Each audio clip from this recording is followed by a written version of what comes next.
So now we're talking ranking system. All right. I haven't seen this yet, guys, for the YouTube things, but whatever. We're just going to make a new video. We're going to talk to Twitch about it. Let's have some fun. All right. So we announced our new mode, Drop Shot, earlier this week. I actually might have another video about that if they don't release more details about it, because I will collect the deets and give them to you. I don't have headphones on. That's fine. Yeah, let's continue. So, Season 3 rewards, yada yada. New skill tiers. We've all seen these before. How we rank players, a big part. We provide visual skill rankings. Yes, I know. Challenger Elite. At least Carpet can't be a Challenger Elite anymore. That's nice. But they both sport golden Challenger icons. They're only differential in subtle ways. To better represent the evolving skill distribution of players, there is a lot of skill distributions. And to better reward players who progress up the ladder, we will be introducing a new, wider set of skill tiers, which means they'll probably have to have more rewards at the end of the season, which might be kind of difficult depending on the reward. They'll probably just have them colored, but who knows. So, of course, we still have Grand Champion, which it seems like it's going to be harder to make, but we'll see going through this article. Then we have Champion 1, 2, and 3, with the Super Champion icon being there. I think that's basically the Super Champion icon. Or maybe that was Grand Champ last time, and now this is the new Grand Champ. Gibbons having a good time over there.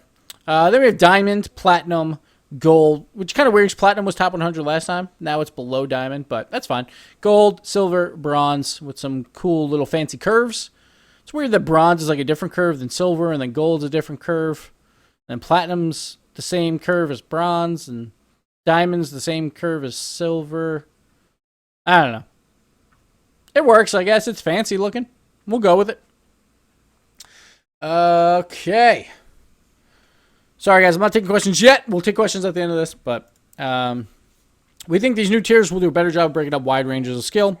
That is always the case. That's kind of why they went with the division so quickly when they first announced the ranking system. Because everyone always wants more skill breaks because it makes more sense. Then you're more accurately showing your skill. And it also shows when you progress a lot quicker, but it also shows, you know, when you go down a level. Gibbons is not happy. Well, he's kind of happy, but he's just chilling. We'll see if we have to pick him up. Let's see. Part of this change, we will be reducing the number of divisions per skill tier from 5 to 4. So they're just taking one div away and throwing it towards the new ranks. We felt this change was necessary to preserve a similar frequency of division updates from previous seasons, so they didn't want to make it too quick. Smaller skill tiers would create too much divisional churn for most players. I'm going to pick up Gibbons. Yes, I know. All right. Based on the feedback we received regarding the Grand Champion rank during Season 3 recalibration, we have taken the following steps. In Season 4, Champion 1, 2, and 3 includes players of skill ranging from Champion to low-end Grand Champion from Season 3. Grand Champion has been made more exclusive and given a distinct icon above the Champion ranks. It will not be quite as difficult to obtain as the original Season 3 version, but significantly more difficult than the post-calibration Season 3.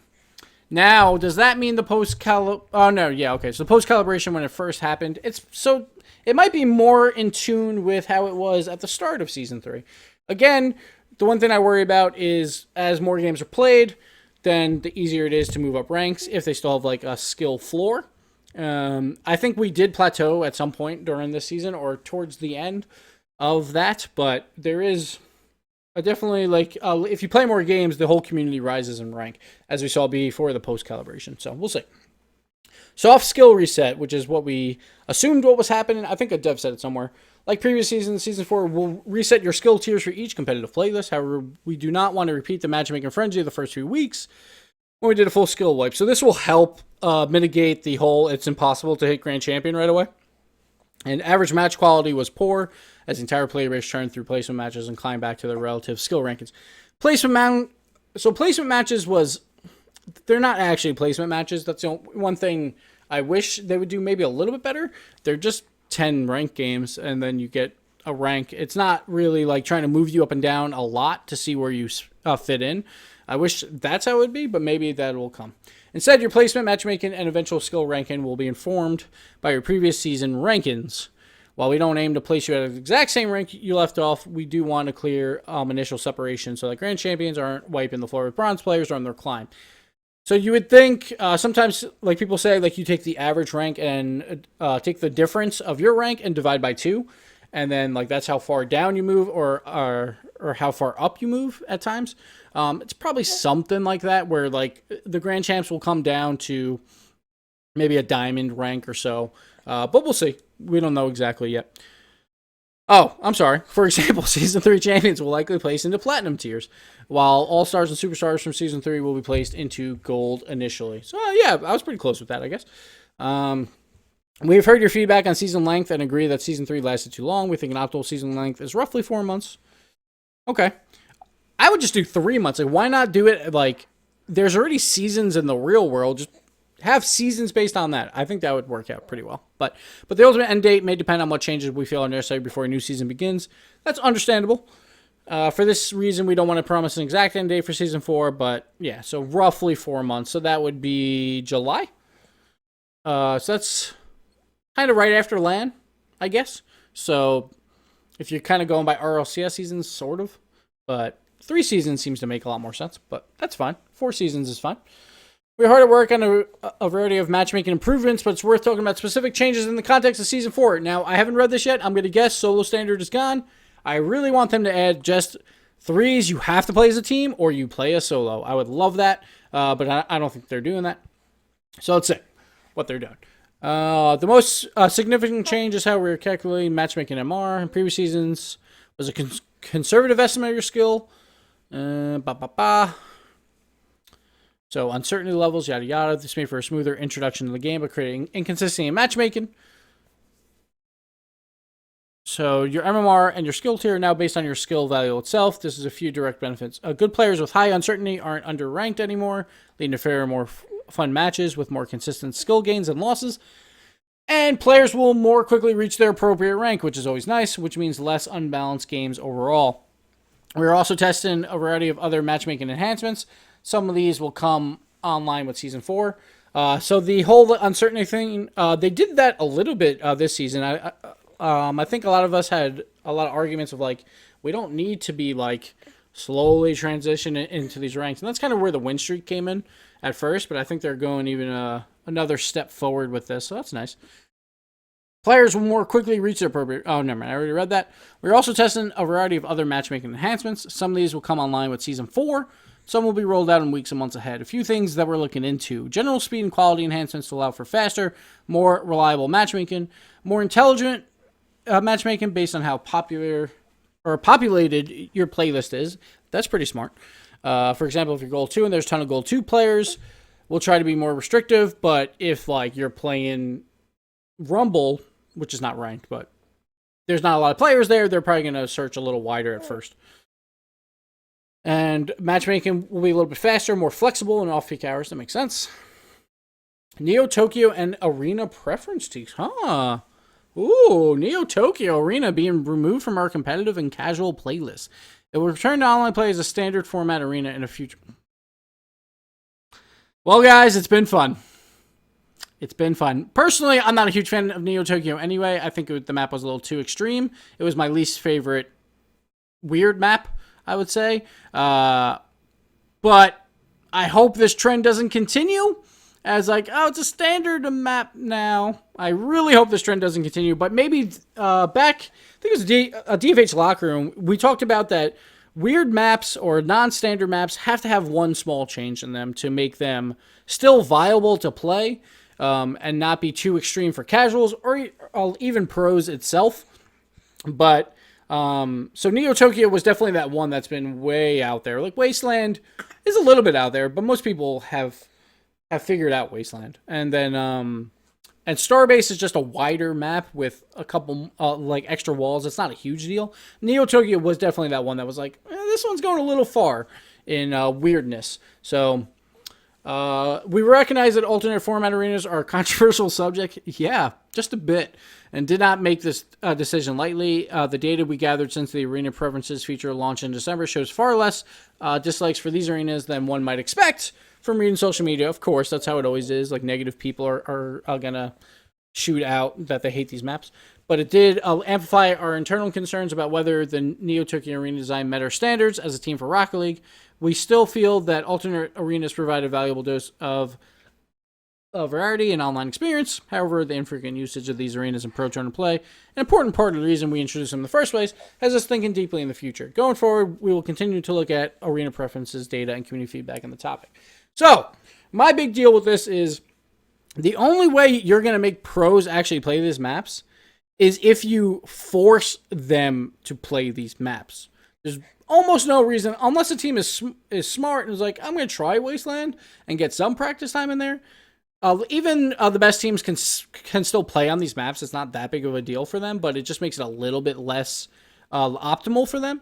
But the only way that you're going to make pros play on them is if you force them on it. And I honestly think you should force them to play these maps. It'll make like a best of 7 series a little bit more exciting because you can actually talk about like, hey, like Wasteland's coming up.